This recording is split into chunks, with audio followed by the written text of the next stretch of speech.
Welcome to the Sales Mindset Podcast. I'm Dennis. I'm here with Brian, and we're here for all things sales and mindset for success. So, Brian, what do we got today? Absolutely. So today we are going to talk about how can a proactive approach to follow-up contribute to an improvement in trust and credibility with potential clients. The first thing that comes to mind is the after-action report that we have for Canaz. Mm-hmm. And at the very bottom, the last thing are what are action items. So what is an appropriate follow-up? How can you follow up? What's a good way of following up? Mm-hmm. I think there's a lot of different philosophies about that. One person I know, what they will do is if they're traveling to a particular town, as they're heading to the meeting, they'll drop a thank you card in the mailbox. Not after the meeting. Yeah. Before the meeting. And it's handwritten. And that's you got to do it handwritten. Attention to detail, right? That's a form of follow-up. The idea is to just basically say thank you for meeting with me, and giving them the respect of a summary of the meeting, and anything else that's necessary, because some things could have been forgotten. So what that's going to do is communicate an attention to detail, and that attention to detail is going to communicate trust as well, in my opinion. 100% agree. And I think trust and credibility are very intertwined with one another. It says trust and credibility on the question, but they're kind of two means to an end, I think. And making those connections, a lot of it is just showing that you're thinking of them, or showing that you didn't just have the conversation and walk off to something else. It's putting active consideration into your needs and what we're trying to do to get this done. And that already goes way further than anything else you can do beyond, strolling into their life personally. So there is a little bit of a difference between trust and credibility. And this is in my book that I'm writing. And I really had to tease this out to understand the two differences and what it means. So trust is this. So if I trust you, I trust that what you say is what you say, and that's related to the credibility, but it's more of a consistency thing there. I trust that you're going to follow through. I trust that that you're going to be predictable. So trust is a little bit more closely related to predictability than it is credibility. Credibility engenders that same trust framework, but also now you're talking about the veracity of what you actually happen to be saying. And you can see the overlap in the two of them. There. But that is, if you say you're going to follow up tomorrow, or if you say you're going to follow up in a couple days, then that's when you're going to follow up. And so that credibility is important whenever you're talking about the benefits of your products and services, the I'm going to deliver it within X days, any of those things that are critical for a business to really be able to know that what you say is actually what you're going to do. Trust is almost, so credibility is more like, what are you saying? Trust gets into a lot of your habits as well. Gotcha. So would you say that, to simplify it, a large difference is trust is the personal trust between you and a client, while your credibility is your individual, try not to use the word of the definition, but your individual credibility to get things done. Credibility, are you a bullshitter or not? Trust, are you going to be consistent?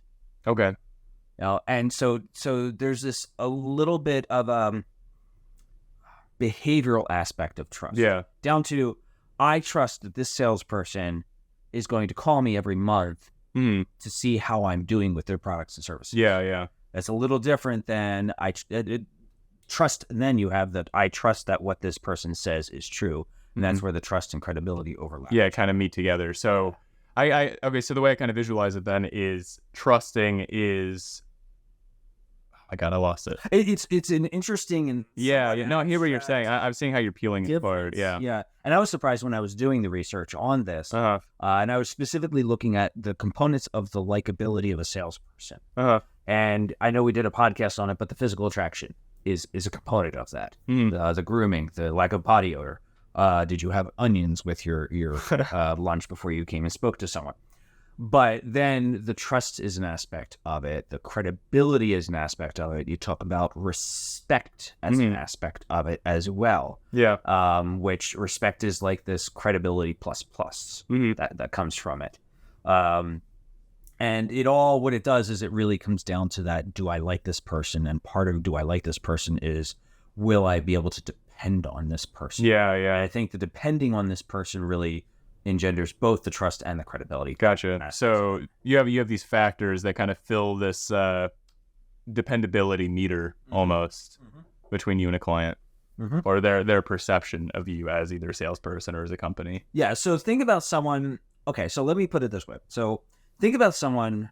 You're coming out of the college area relatively recently, so I think this metaphor will appeal. Think about group projects. Sure. Right.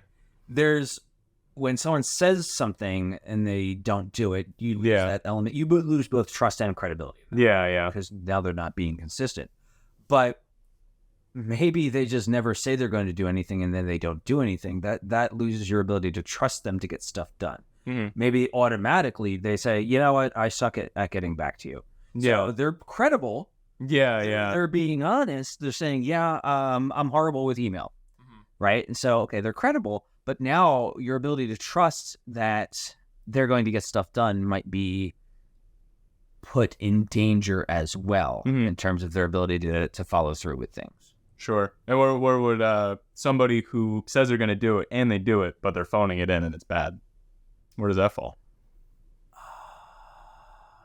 I think that would hit both, because it all depends on when they say, I'm going to do this. Did they really do it? It's implied that they're going to do it well. Yeah. I think that's a big piece of it. And so because there's that implied, I'm going to do this up to a certain standard. Yeah. And they're not following through, it affects that credibility as well. Now we're really getting into the weeds on this one. But again, because there's a big overlap between the two constructs, if you will, that's a research geek term for it, that it can get, I think we can really get in the weeds between the difference of the two of them. So let's take a step back and let's look at the question again. Sure. So I guess what it kind of comes down to is when you're doing follow-up, or when you're following up with clients and you're trying to build these relationships, you're really trying to show that you're dependable. Yeah. You're trying to build your trust and your credibility with somebody and fill that dependability meter. Yeah. So any element of follow-up should be in service of that. And I think what one way of thinking about how you can build both that credibility and that trust is, what is your policies? Yeah. Whether it's organizational policies on following up, or personal policies on following up. So, my policy is 24 to 48 hours. That is just generally how long it usually takes me to process things so that I can add additional items to an email as I'm following up, unless I've been asked to follow up sooner. Yeah. That like, could you send me an email by the end of the day? Exactly. So, other people may say, I'm going to follow up within 24 hours. That might be great. I'm going to follow up within an hour. Some clients might like that. Some clients may not like that. It really 6 of one, half dozen of another. And I'm sure you can find salespeople that would say that's a little too thirsty, and other salespeople that would say, that's perfect. That shows your investment in the client. But if you have some sort of personal policy on how long you're going to take to follow up with someone, and you adhere to it properly, that's going to build that's going to build the trust. It's going to build the trust. And of course, if you're saying things and you're able to actually follow through with what you're saying, that will build your credibility.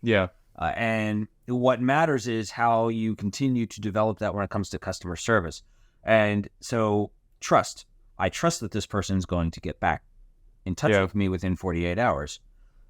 I also trust that if I say that this is an emergency, this person is going to get back to me immediately. Right? So that's also a piece of that. And that builds up that dependability, that customer service orientation, if it's relevant to what you're doing. Okay. So coming at it from a marketing perspective, I've written quite a few brand guides before, laying out color schemes and fonts and objectives and whatnot. And one of the most important things in doing that is having objectives, or specifically zeroing in on, say, social media or print advertising objectives. And each of those objectives need to be in service of the brand. Yes. So when you make a decision for posting something on social media or running a print ad, you need to ask yourself, am I fulfilling one of my objectives? So when building your policies for follow-up or the way that you run your business, whether you're an entrepreneur or you're working for sales, external sales for a company, you have to build your policies very similarly to a brand guide, I would say. I actually love that comparison that you just made. It's almost like it should be a brand guide. Yeah, right? This is our brand. Our brand is responsiveness. Therefore, here's how we're going to respond.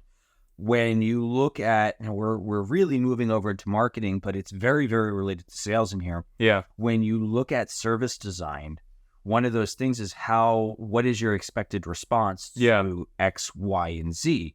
And so even though it's talked about, at least when I teach marketing management, even though it's talked about in terms of service recovery and service response and understanding what could happen at each customer touch point, it's definitely a sales thing if that sales is related. So if your sales for conferences at a large Hilton hotel, for example, then part of what you're going to want to make sure is happening is a customer who may constantly spend a lot of money to do a conference at your place.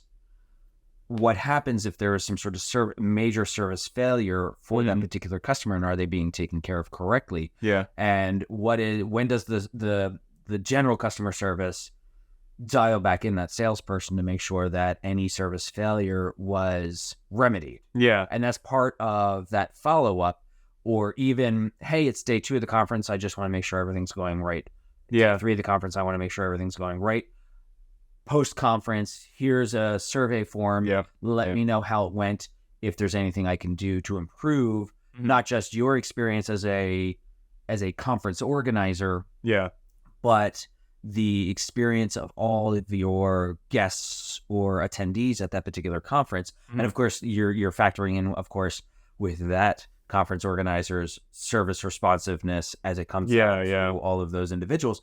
And being able to communicate all that, it's complicated, but especially when you're thinking about something as complicated as that, having everything down on paper, having procedures, the roadmap, everything is imperative to ensuring that when something doesn't happen right, someone can whip out the manual, whether it's on their phone or this big thick binder, and say, oh, this is what I'm supposed to do. This is who I'm supposed to call. This is how I'm supposed to handle the customer, with the caveat, and I've got to add this, to empower them to do more than what's just in any kind of manual. Because what you don't want is some noob, I'll use that term, who says, oh, it's not in the manual, maybe I'm not supposed to do this, who says, I'm going to come out and I'm going to give this comp or make sure that this customer happens to be happy.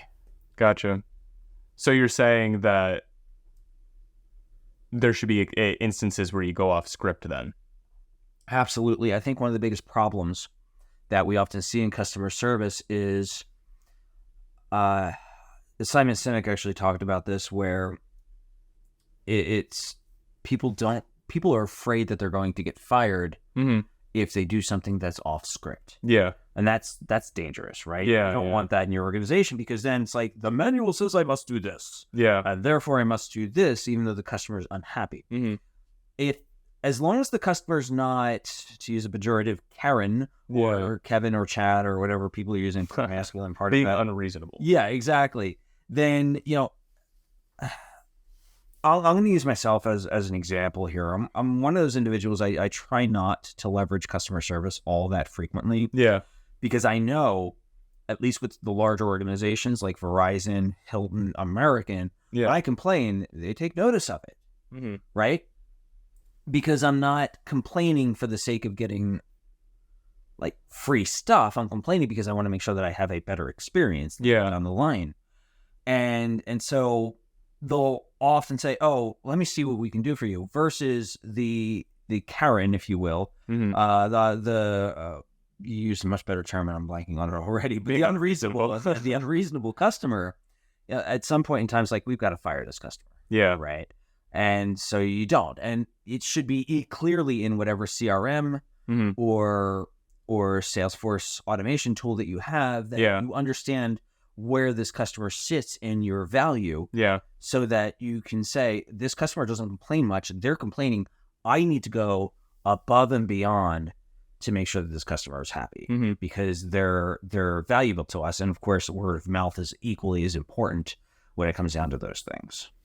So you should definitely be codifying the way you approach, but inevitably something could fall through the cracks, or something, even the best written script in the world or the best written process in the world can have an instance where you have this outlier event where this person got burned over something that happened in the company. If you just start bouncing them through the unhelpful red tape that you've created and don't encourage people to actually solve the problem, then now it's become prison as opposed to an actual customer service. And if our listeners Google United Breaks Guitars or checks that out on YouTube, that's a great example of that with United Airlines, which is well known for their positive customer service. That's what we call sarcasm.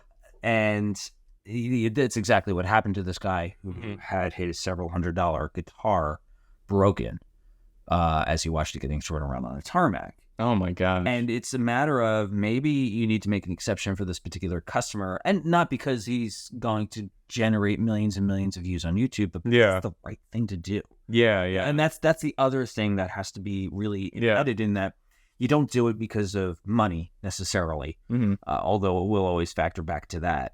You do it because it's how we treat people in life, you know, as long as they're, again, not being unreasonable in any way, shape, or form. I think sometimes companies lose sight of that. Yeah. And not even just companies, just individuals, where in this example, if it's being, I didn't see the video, you know, specifically, but if it's something being thrown around on, you know, the luggage carts or on the tarmac and they're loading it and whatnot, and it breaks it, it's just a couple of employees who, not no fault of their own, but they're desensitized. It's like, oh, just a bunch of bags. Like, let's get this out of the way. It's like, oh, guitar, like, yeah, whatever. Yeah. But if you just take a second to, you know, show humanity to the world and be like, oh, I don't want to mess up this guy's guitar. Let me load this a little bit better. But what happens is they're so concerned about their own safety that they're like, I can't do this because the manual or the book or whatever it is says that I can't do this. Yeah. And again, we've been quoting Simon Sinek a lot today, but Simon Sinek comes there and he was talking about someone who was yelling at customers, and it's like, why do you have to yell at us? Why do you have to treat us like cattle? And it's like, because if I don't, I might lose my job. And that's a fear that you should, your employees should not have. Yeah. Your employees, obviously, now, if the employee does it continually for the wrong type of customer, maybe, you know, there needs to be corrective things to address. But at the same time, a single situation should not engender that type of response where I'm afraid to lose my job. No one should say, I'm afraid to take care of this customer because I'm afraid I'll lose my job. That's very, very concerning. It's very anti your business model, hopefully, most of the time. Yeah, exactly. Yeah, exactly. So, in terms of being proactive, in terms of building that trust and that confidence in you, it's all about that regularity. It's I didn't say it, but managing expectations, I think, is a great word to use whenever you're promising things. Yeah. Now, always come in the hero, not the villain, when it comes to whether or not you met those expectations and beat whatever time frame that you happen to have.